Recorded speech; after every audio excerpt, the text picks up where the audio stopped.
Bien, vamos a saludar con nuestro segundo invitado, el doctor Alfonso Zambrano Pasquel. Él es penalista y máster en Derecho Constitucional. Vamos a conversar los próximos minutos con él. Y el tema que vamos a tratar, o los temas que vamos a tratar, es salida del ex vicepresidente Jorge Glass y la pugna de poderes que existe en el Consejo de Participación Ciudadana y Control Social. Doctor Alfonso Zambrano Pasquel, un gusto tenerlo de nuevo acá en Ecuador en Directo. Bienvenido. Hola, Jaime. Buenos días. Gracias por la oportunidad de conversar, por lo menos en principio, sobre estos dos temas. Mire, el ex vicepresidente Jorge David Glass Espinel ha sido víctima de un secuestro institucional. Y digo por qué. Porque él desde diciembre del año 2020 tenía derecho a una suerte de salida anticipada de la cárcel, llámenle prelibertad.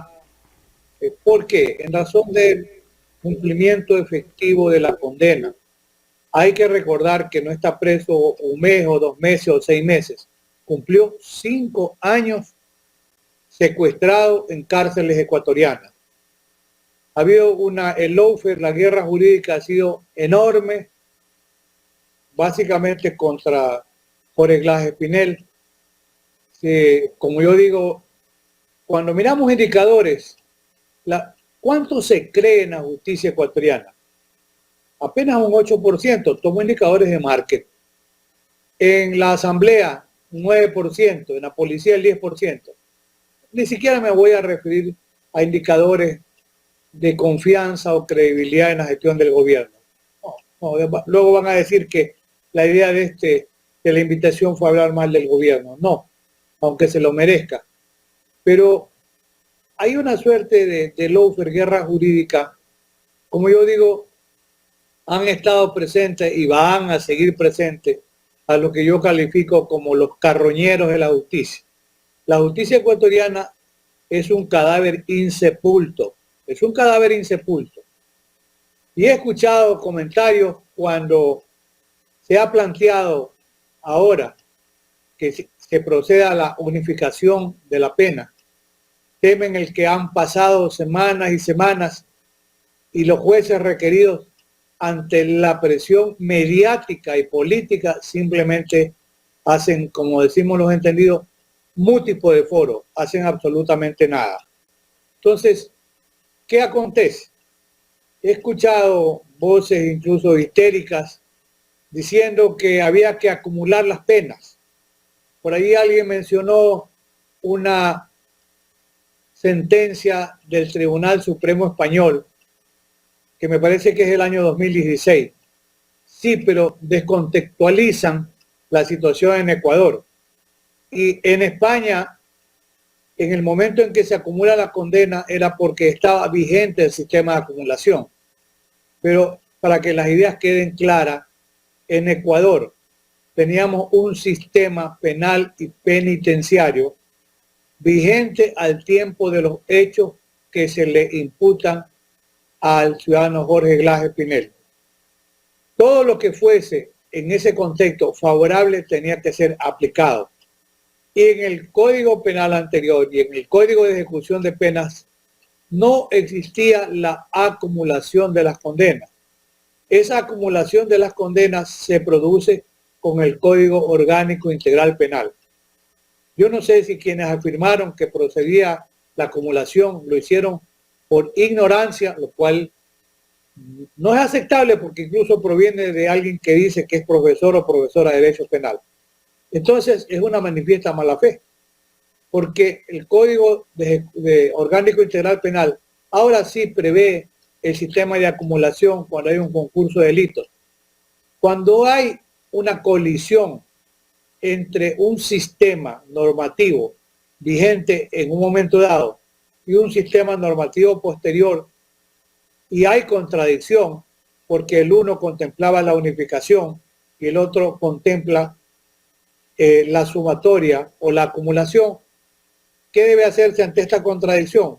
El principio de favorabilidad.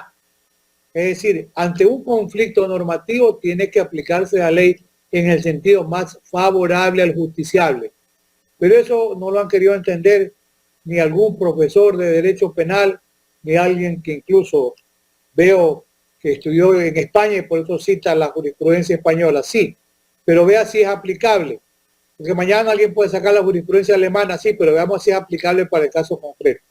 Entonces, reafirmo lo dicho hace un momento. Aquí procede la unificación de la condena, que es una pena única. La pena mayor absorbe a la menor. Hasta hoy, los jueces de garantías penitenciarias en el país son indolentes y buscan subterfugio, le echan la culpa al SNAI, pero en definitiva no se procede a la unificación. ¿Para qué? Para dar paso a un régimen de semilibertad o libertad controlada o anticipada. El gran argumento fue el caso Singue. El caso Singue se les desplomó, porque primero allí nunca hubo perjuicio para el Estado ecuatoriano. Los indicadores revelan que más de 600 millones de dólares había ganado en cierto tiempo la explotación petrolera. Uno, dos, los que hicieron ese informe de manera malintencionada ni siquiera eran expertos en el tema petrolero. Y tres, el Estado ecuatoriano está condenado en cortes internacionales a indemnizar por el llamado caso Perenco. De manera que allí ha habido beneficio para el Estado ecuatoriano, pero como el lawfare era demoledor y terrible, allí también lo condenaron a Jorge Glass Espinel, aunque esa condena con toda justicia ya fue revocada. La situación es que hoy los jueces de garantía... Estamos hablando del caso Singue. Claro, el caso se declaró nulo, pues. Claro. Y el Estado está condenado a pagar 11 millones de dólares. Es que ese caso ya está anulado, pues. No tienes que pagar nada, pues. Es una perversidad porque, mire, cuando tiene que hacerse una reparación es en función del daño causado en general, pues. O si el Estado ganó una explotación petrolera en el caso Singue, pero en un arbitraje ha ganado la empresa al Estado, que tiene que pagarle los 11 millones de dólares. El Estado tiene que indemnizar a la empresa. Exacto. ¿Cómo le puede cobrar a alguien una indemnización aquí cuando el Estado ha ganado y tiene además que reparar el agravio? Y en el tema reciente, en esta, como yo digo, los carroñeros de la justicia van a seguir revoloteando. Pero, doctor, ellos actúan no solamente la justicia, sino también el famoso lawfare o el hinchamiento mediático que le están haciendo a un grupo de dirigentes políticos. Claro, y mire, eso es, además es revictimizar a quienes son destinatarios del lawfare. Pero no, mire, no hay mal que dure 100 años, decían las abuelas, y es cierto. Hoy un juez ha tenido el valor de otorgar una medida cautelar autónoma. Mire, el sistema interamericano de derechos humanos, la Corte Interamericana en el año 2005 resolvió el caso Fermín Ramírez versus Guatemala. A Fermín Ramírez lo habían condenado a pena de muerte y la Corte Interamericana dictó medida cautelar y no se lo ejecutó. Porque la medida cautelar tiende a evitar la consumación de un hecho que se está dando. Tiende a frenar el ejercicio abusivo del poder. Que aquí en Ecuador también, Carminiani Valencia versus Juez de Durán, del año 2009, la Corte Constitucional de aquel entonces dictó una medida cautelar que impidió que continúe el procesamiento y finalmente le dieron la razón a Carminiani Valencia porque él había anunciado pruebas que no se habían practicado. Consecuentemente, se declaró allí la imposibilidad de continuar mientras la prueba no se practique. O sea, hay referentes de la importancia de las medidas cautelares en Ecuador y en el sistema interamericano de derechos humanos. ¿Qué es lo que se hace con una medida cautelar? En el fondo, son 5 años de cumplimiento efectivo de condena. Y la medida cautelar dice, a ver, hay que cesar esta afectación. Hasta incluso que se resuelva por parte de un juez de garantías penitenciarias este tema que está pendiente. La medida cautelar es provisional y tiende a ¿qué? A impedir la continuación de una afectación. Provisional quiere decir que tiene que unificarse la pena. Eso es lo que está pendiente. Ahora, claro, pero tampoco tiene un tiempo perentorio, ¿no? No. Puede ser un año, 2 años. Mientras no sea declarada sin lugar Ahora, ¿Y quién puede revocar no, esa medida cautelar? no hay recurso, o sea, no se puede apelar.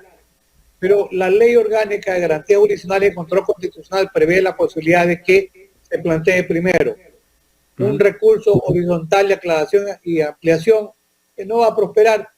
También prevé la posibilidad de que se plantee la revocatoria. Pero el gobierno ya ha dicho que va a buscar los recursos, va a apelar, e incluso dijo el propio ministro de Gobierno a través de un comunicado que van a coordinar con el procurador para apelar esta decisión del juez. Ahora, este juez lo están descalificando por todo. Ayer estaba viendo declaraciones del señor Villavicencio tratando de descalificar la actuación del juez e incluso ya lo ha investigado al señor juez.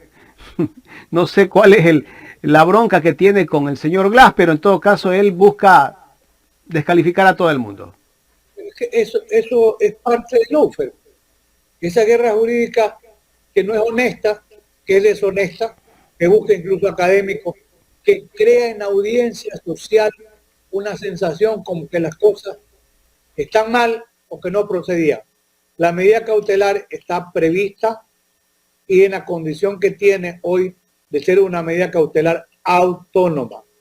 Ya veremos si lo embarcan también al reciente procurador también en esta disputa, donde ya antes, desde la propia Presidenta de la República, recordemos que surgió la voz de supuesta protesta de decir que iba a impedir que se cumpla con la libertad del ciudadano Jorge Glass.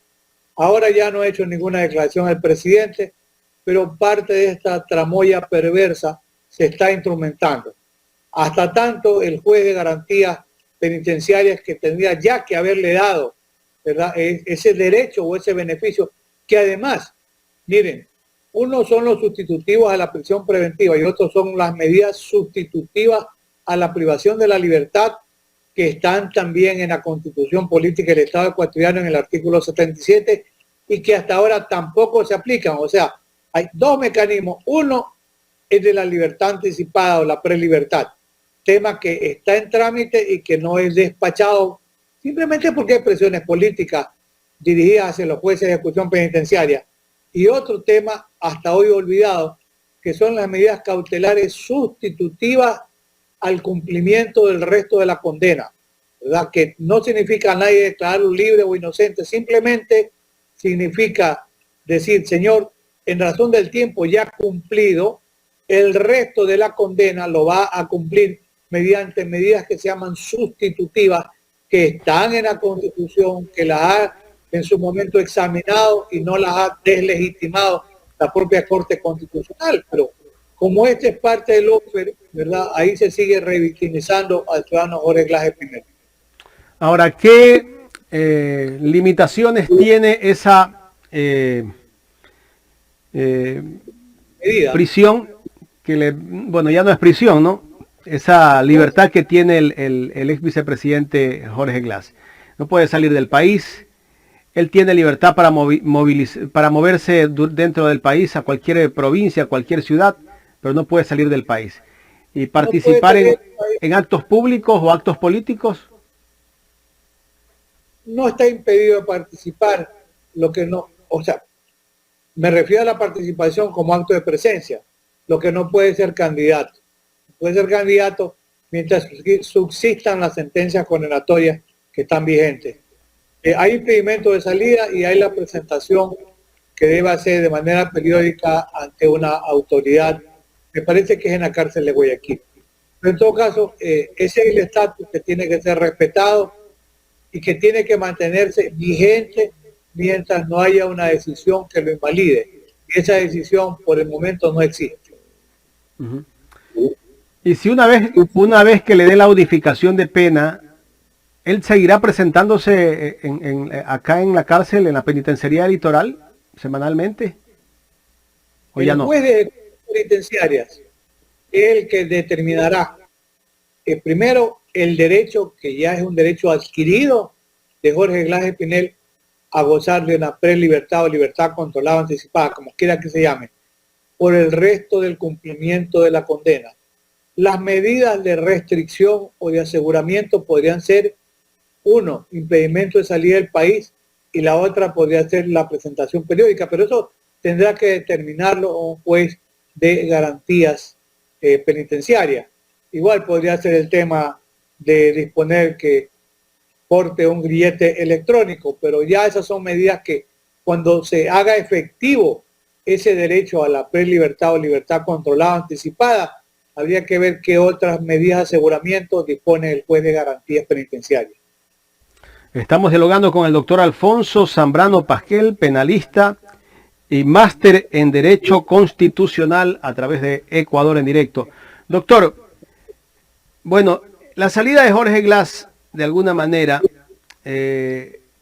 podría fortalecer el tema político para la Revolución Ciudadana, porque si bien es cierto, Rafael Correa no está acá, en este momento que sale Jorge Glass, ya tienen, como quien dice, un segundo líder que puede manejar un poco el tema político, no en actos públicos, pero indirectamente podría manejarse un poco esa parte, ¿no?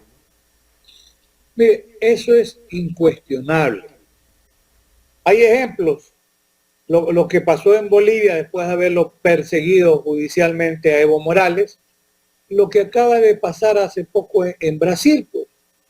Se reconoce el procedimiento perverso como un juez de apellido Moro, incluso lo condena al presidente Lula da Silva, que hoy regresa al poder.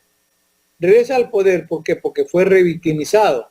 Y es lo que ha pasado en Argentina con la señora Cristina Kirchner, y es lo que ha pasado en Colombia con el presidente Gustavo Petro. Es decir, este proceso de victimización y de lawfare jurídico, ¿verdad?, lo que hace es revictimizar a los destinatarios. Y hace poco, dos notables juristas visitaron en Ecuador, el profesor Eugenio Raúl Zaffaroni y el ex juez y jurista académico español Baltasar Garzón. Ambos coincidieron en un aspecto, que el caso Soborno, la condena fue sin pruebas. Y sobre el caso Soborno, hoy una gran editorial latinoamericana, como es la editorial del Grupo Ibáñez de Colombia, está publicando la segunda edición del libro del cual yo soy el autor. Lo examinaron, lo revisaron y dijeron, sí, es un libro que constituye un precedente sobre lo que es el abuso del poder político cuando se incrusta en la administración de justicia. Esas son las realidades y por supuesto que esto fortalece al sector político al que pertenecen tanto el expresidente Correa como el ex vicepresidente Jorge Glass. Sin duda, en el momento de las elecciones ya veremos la respuesta y esta revictimización seguramente tendrá réditos a favor de quienes han sido revictimizados. Ya yendo a la recta final de este tema, porque nos falta el otro, doctor, dentro de todos los juicios y sentencias que ha tenido Jorge Glass, las dos sentencias, ¿le encontraron algo a Jorge Glass? ¿Hay tal vez cuentas donde le encontraron dinero? ¿Cómo los jueces lo sentencian? ¿En base a qué? ¿En base a pruebas, documentos, supuestos? Porque si yo soy culpable de algo, debo tener algo que me llevé, pues, ¿no? Si yo me llevé 10 millones de dólares, debe haber una cuenta donde yo deposité ese dinero. Mire, claro, usted toma como ejemplo el caso contra el ex contralor Carlos Poli. Él se llevó una tonelada de dinero que Odebrecht le entregaba y lo hacía con Cienciano Santos, que también es un capítulo aparte en esto que yo llamo el quinto jinete del apocalipsis, que es la corrupción. Pero claro, Poli llevó dinero a Panamá, creyó que estaba seguro, lo transfirió a Estados Unidos, compró propiedades. Entonces el blanqueo de dineros fue probado una vez que transfirió recursos cuyo origen no podía justificar y compró propiedades. Ahora, en Ecuador, ambos casos, el de asociación ilícita y el caso sobornos, han sido sustanciados y hay condenas sin pruebas. Y en ambos casos, lo interesante del tema, que no hay que perder la óptica, es que la Fiscalía General del Estado ecuatoriano dejó en la impunidad la actuación de José Concienciado Santos el cancerbero del infierno, como yo le digo, que era el representante de Odebrecht en Ecuador. Es decir, se condena por asociación ilícita, que es un tipo penal de peligro abstracto, donde basta la unión de algunas personas para insinuar la posibilidad de cometer delitos, y eso sería asociación ilícita, que es una figura penal que es repudiada porque es todo y es nada. Es decir, ahí no hay la prueba de un centavo de dinero.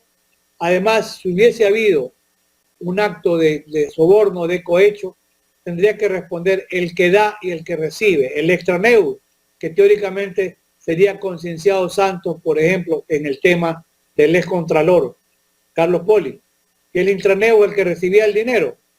Pero como había un compromiso y hay un compromiso de impunidad en Ecuador, tanto con respecto a Odebrecht, que hasta ahora no devuelve un centavo, y con Concienciado Santos. Por eso es que se arma una tramoya por asociación ilícita, se asume la figura de la cooperación eficaz, que significaba el mínimo de la condena en un 10%, o sea, pero no podía ser absuelto. Pero él se lo dejó libre, violando el procedimiento. Y en el caso soborno, si se dice que en el año 2013 habría entregado 2.5 millones de dólares y en el 2014 2.6 millones 100 mil, quien habría entregado el dinero era Concienciado Santos, pero Concienciado Santos no fue procesado en el caso soborno, y ahí hablo con conocimiento suficiente porque yo era, como digo, el artillero mayor en ese caso, se pidió la ampliación del testimonio con un interrogatorio muy claro: a quién le dio el dinero, cómo lo transportó, de dónde surgía ese dinero y quiénes eran los beneficiarios. Y allí Fiscalía y jueces hicieron oídos sordos, se retroalimentó la impunidad de Concienciado Santos y de Odebrecht para llegar a una condena en el caso soborno sin pruebas. Por eso digo, hay una patente de impunidad generada en Ecuador en ambos casos para favorecer a Concienciado Santos, que en el fondo era la cabeza visible de Odebrecht. Doctor, este caso de Odebrecht y de todos los juicios que le han instaurado tanto a Rafael Correa como a Jorge Glass, el momento que ya llegue a cortes internacionales, estos casos tal vez se pueden caer. Sí, definitivamente, pero hay algo más que no hay que olvidar. ¿Qué se puede hacer en Ecuador? Porque hasta hoy no se procesa a Odebrecht o a los directivos de Odebrecht. Lo digo ahora, lo repito, en mi cuenta en YouTube hay subido videos de hace 3 o 4 años. Yo he sostenido y sigo sosteniendo que debe haberse iniciado un proceso en Ecuador por delincuencia organizada contra Odebrecht, imputando fundamentalmente a don Norberto Odebrecht, que es el tercero en la dinastía de Odebrecht. Si eso se hiciera en Ecuador, tenga la seguridad que Ecuador va a conseguir acuerdos reparatorios. Estados Unidos le impuso una multa a Odebrecht por haber utilizado bancos norteamericanos en este proceso de corrupción de 2.600 millones de dólares en diciembre del año 2016. En Brasil, utilizando la ley de extinción de dominio, la ley de leniencia, Odebrecht, Andrade Gutiérrez y OAS, entre otras grandes constructoras, han llegado a acuerdos reparatorios en Brasil por más de 3.000 millones de dólares. Y Odebrecht no quiebra, sigue construyendo en Estados Unidos. Pero Ecuador es el único país que no ha conseguido nada de Odebrecht. O más bien Odebrecht consiguió todo, porque Odebrecht goza de impunidad. Pero como dije hace un momento, no hay mal que dure 100 años. Cuando cambien autoridades, hay un procurador, una fiscalía general, una contaduría, etcétera, independientes, imparciales, con conocimiento y probidad, seguramente se va a procesar a Odebrecht. Y una vez que Odebrecht sea procesada, tenga la seguridad que Ecuador podrá ser resarcido y reparado por el ingente agravio económico que le ha inferido Odebrecht. Doctor, vamos con otro tema. El tema del Consejo de Participación Ciudadana, esa pugna que existe en el Consejo de Participación Ciudadana y Control Social y la Asamblea. ¿Qué hacer con todo esto que está pasando? Primero, yo no sé si es que la justicia está metiendo las manos donde no tiene que meterlas, porque está metiéndose en la función legislativa. ¿Hasta qué punto? ¿Qué debe hacer la Asamblea? No sé si la Asamblea o tal vez el Consejo de la Judicatura para evitar pues de tantas acciones de protección o medidas cautelares que se dictan para evitar de que la Asamblea pueda cumplir con su función. Lo que pasa, Jaime, que dijo el Consejo de la Judicatura, pues el Consejo de la Judicatura se mantiene en vida con saliva. En cualquier momento se va. Se ha deslegitimado el Consejo de la Judicatura, sin duda, por la mala actuación. Porque el Consejo de la Judicatura, algunos de los que siguen allí, es el que dio paso ¿a qué? A nombrar jueces temporales o transitorios que no existen ni en la Constitución ni en el Código Orgánico de la Función Judicial. ¿Para qué? ¿Para qué? Para que se maneje el caso soborno. De 9 jueces, 7 jueces fueron temporales o transitorios nombrados por un consejo de la judicatura en el que están todavía algunos miembros. Es un consejo que está deslegitimado. Ahora, yo recuerdo aquí expresiones del profesor Zavala Vaquerizo, y hoy, después lo decía un tiempo también Julio Mayer, lo dice el profesor Ferrajoli. El problema, y Cayambos, el gran jurista alemán, el problema a veces no está en la Constitución, no está en las leyes, está en la mala calidad de los funcionarios que están frente a distintos órganos del Estado. Porque per se, cuando se crea el Consejo de Participación Ciudadana y Control Social, se pensó que era una manera de sacarle, como alguna vez decía el doctor Héctor Romero Parduzzi, las pezuñas a la Administración de Justicia, evitando que la Asamblea se apodere de la designación de funcionarios del más alto nivel. Lamentablemente fue una propuesta que, si bien es cierto en el marco teórico tenía razón de ser, terminó desnaturalizada, terminó desacreditada en el tema del Consejo de Participación Ciudadana, que harían bien en irse a su casa. Pero claro, este es el país de los malos momentos, de las malas costumbres, de los malos ejemplos. Unos corren a buscar medidas cautelares, corren a presentar acciones constitucionales que per se no son malas. Lo que ocurre es que la mala utilización termina prostituyéndolas. Entonces, claro, lo mismo hace la Asamblea, hace un legislador que lo votan, o asambleísta que lo votan, hace el Consejo de Participación Ciudadana, lo hace el propio Consejo de la Judicatura, lo hacen jueces. Entonces, en el país se ha institucionalizado la prostitución en el tema de las garantías constitucionales. Hay que ser crudo, pero es la dura realidad. El país mira con molestia, mira absorto, mira indignado cómo se sigue manipulando. No es que las garantías son malas, mala es la mala utilización de las garantías. ¿Qué deben hacer? Deben irse todos a su casa y, por favor, no hay que volverse a equivocar cuando se hagan la designación de quienes deban reemplazar a este Consejo de Participación Ciudadana y Control Social.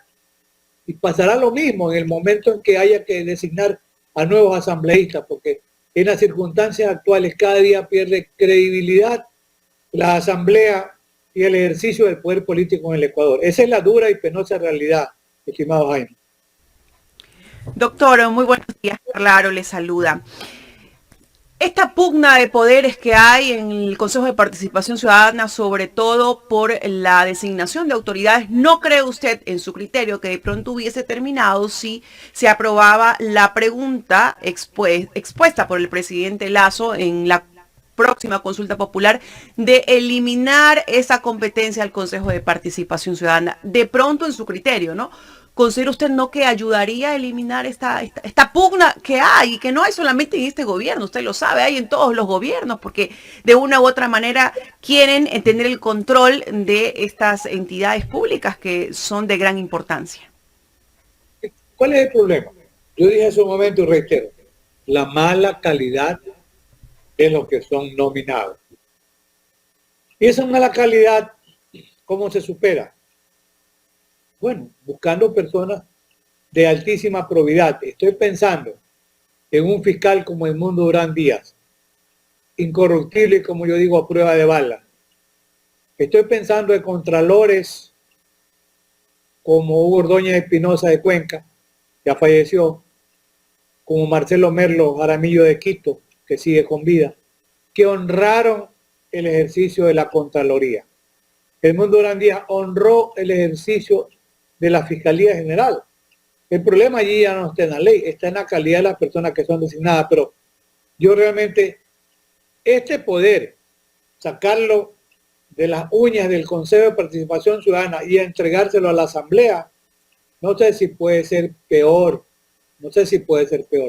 pero mientras no haya el ejercicio de un poder político honesto, seguiremos sucumbiendo a situaciones como esta, a situaciones vergonzosas de los Poli, de los CELI, etcétera, en un sistema en el que no hay credibilidad ni en la justicia, ni en la Asamblea, ni en el propio gobierno. De manera que el tema no está ni en la ley, la cambiamos, le damos a la Asamblea y luego habrá una pugna de poderes, adentelladas, se sacarán los pedazos, la piel, las uñas en la Asamblea para ver a quién se designa. Hace muchos años era un honor la sola nominación para el ejercicio de la función pública era un honor. De manera que había personas con altísimo prestigio que tenían un prestigio que defender y un prestigio que heredar también a las generaciones venideras. Pero parece ser que esos tiempos buenos se han perdido, por lo menos por ahora. Ojalá que se recuperen. Ojalá. Doctor, no sé si la palabra está correcta o no, pero sentimos los ecuatorianos que la justicia se ha degradado, ¿no? En su máxima expresión, porque resulta que si la Asamblea decide algo y no le gusta a tal o cual persona, funcionario o entidad, entonces recorro a la parte judicial y empiezo con la acción de protección. Y así, no solamente en el caso del Consejo de Participación Ciudadana, sino en un sinnúmero de casos. Entonces, ¿hasta dónde debemos entender nosotros los ciudadanos comunes que están las competencias de cada uno? En las competencias en el sentido de respetar esos procesos. Porque ahora, si a mí no me gusta, entonces acción de protección. Y le pregunto esto porque ya estamos a puertas de unas elecciones seccionales y también nos van a decir mañana no me gustó el resultado, acción de protección y bueno, pues ahí viene ese manejo de la justicia. Por eso dije, no hay que volverse a equivocar. Hay que rectificar y rectificar para bien. Esa es la propuesta inmediata además de cara a las elecciones. Miren, no hay fórmulas mágicas, pero Ecuador tiene una depreciación en la credibilidad de la justicia. Bastaría pensar que hace pocos meses, y eso no hay que olvidarlo, el Consejo de la Judicatura incluso suspendió en sus funciones al presidente de la Corte Nacional. Terrible, aunque después se rectificado por un juez esa medida. Es decir, hay el ataque y el contraataque. Eso es parte también del lawfare o la guerra jurídica. Eso tiene que cesar y terminar y en mucho dependerá de la calidad de las nuevas autoridades en el ámbito del control. El Consejo de la Judicatura es importante, sí, yo personalmente lo he defendido como órgano de disciplina y de buen gobierno, porque lamentablemente y hay grabaciones de un vocal del Consejo que le pide a un juez o a una jueza que actúe de esa manera y ese señor sigue campante, no pasa nada, no siente ni la más mínima vergüenza para haber dejado el cargo. Por eso es que el Ecuador está como está y este nivel de inseguridad también jurídica, motivada por qué, tanto por el lawfare como por el abuso del poder político. Tiene que cambiar y para cambiar no debemos equivocarnos en la designación de las nuevas autoridades. Doctor, lo decía yo al inicio de esta entrevista, ¿no? El que nosotros en pleno goce de nuestros derechos civiles y políticos elijamos a X, Y, Z autoridad, la designemos para que nos represente, incluso hasta tome decisiones por nosotros, ¿no? Es una responsabilidad bastante grande y parece que los ciudadanos aún no lo tomamos con la conciencia que debería. Y ponía un ejemplo, decía yo, para que no pase lo que está pasando actualmente en la Asamblea, y lo pongo de ejemplo desde mi criterio muy personal con el licenciado Villavicencio, ¿no? Y justamente hablando de la justicia y cómo se involucra la justicia con el poder, con la dignidad y con los cargos que ostenta. Le pregunto, no sé si usted siguió, en este caso, la amonestación, por así decirlo, que tuvo el asambleísta Villavicencio en la asamblea con la suspensión de 30 días, pero 31 días. Pero resulta pues que él, vamos a la justicia y ahora sí, dice que la jueza falla a su favor y pide su reintegro. Entonces, ahí sí está bien. ¿Cuándo algo está bien y cuándo no está bien? Cuando le conviene. Ese es el punto. Entonces, esta es una justicia elástica, ¿verdad? Cuando le conviene a alguien, dice, viva la justicia. O no le conviene esta justicia prostituida, perversa, etcétera. La justicia, lamentablemente, ha sido mal utilizada. Porque el concepto de justicia es dar a quien lo que le corresponde, a lo que tiene derecho. Lamentablemente, se la mal utiliza y las garantías constitucionales, es importante su vigencia, y que el Ecuador dice en el pero tenemos una constitución garantista, doctor. Usted mejor que nadie lo sabe, es experto en ello, pero ¿qué pasa con esa constitución garantista? Que es abusada. Por eso dice Perrayoli, que es el autor del garantismo, él dice, ninguna garantía está de más. Hablar del garantismo es hablar de los derechos humanos que tenemos todos los ciudadanos, pero cuidado con el abuso del poder político, porque allí las garantías se convierten en garantías de papel. Y eso son en Ecuador las garantías de papel. ¿Por qué? Por un ejercicio abusivo del poder político. Así es, doctor, sin duda alguna. Jaime. Doctor, queremos agradecerle por haber aceptado conversar con nosotros. Nos ha dejado muy claro lo que está pasando en este país. Ojalá que con todo lo que hemos visto hasta el momento y con esa consulta que está planteando el gobierno, que dice que necesita poder hacer muchas cosas, pero tiene limitaciones, e incluso el presidente de la República hace poco pudo entrar a la cárcel, a la penitenciaría litoral, y dijo que todo quedó en orden, pero antes de que entre, él decía que no podía entrar porque las leyes no le permitían, o porque la Corte no le permite, porque los jueces no le permiten, o porque la Asamblea no le permite. Bueno, cualquier pretexto es bueno cuando quieres justificarte de algo. Y lamentablemente pasa así, sigue sacando el sombrero a ver quién nos regala algo para el tema de seguridad.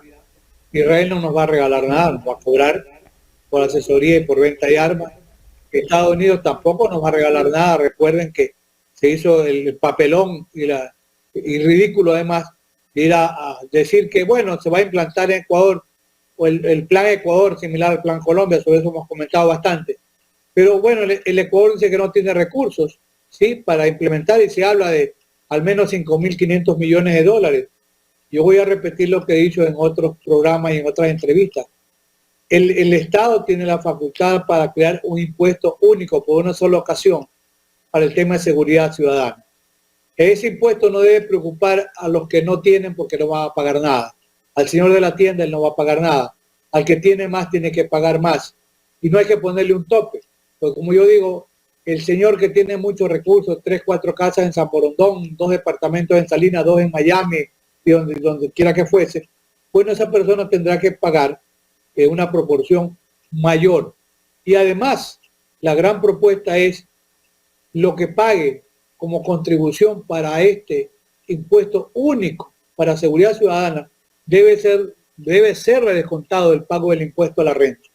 De manera que si tiene que pagar 2 millones de impuesto a la renta, 1 millón va para el tema de seguridad y otro 1 millón va para el señor Estado.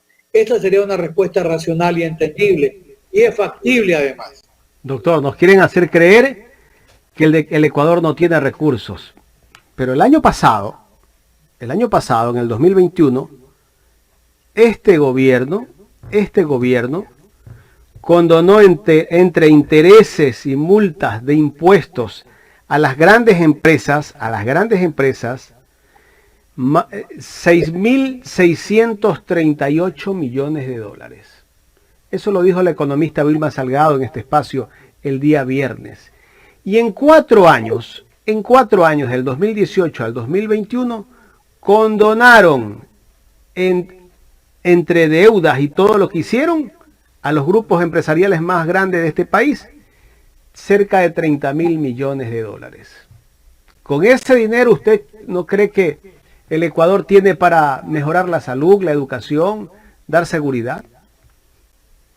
Sin duda, Jaime. Tal vez habría que poner una suerte de rótulo, ¿no? Para que no se olvide y no se repita. Ahora sí sabemos el día que se jodió Ecuador. Ahora sí sabemos cuándo se jodió Ecuador. Por esas condonaciones, esos 30.000 millones de dólares, los 6.000 millones de dólares, y se sigue incluso alimentando la caja de ahorro para poder pagarle a los chulqueros internacionales. Por eso está jodido el Ecuador. Muchísimas gracias, doctor Alfonso Zambrano Pasquel. A ustedes, gracias también. Buenos días. El doctor Alfonso Zambrano Pasquel, penalista y máster en Derecho Constitucional, aquí en el programa Los Especialistas, nos dejó muy claro muchos temas que estaban en duda para algunos. Nosotros creo que la teníamos bastante clara, pero es importante tener a un experto como el doctor Alfonso Zambrano Pasquel para que la gente sepa la situación que está viviendo el país con el tema de justicia.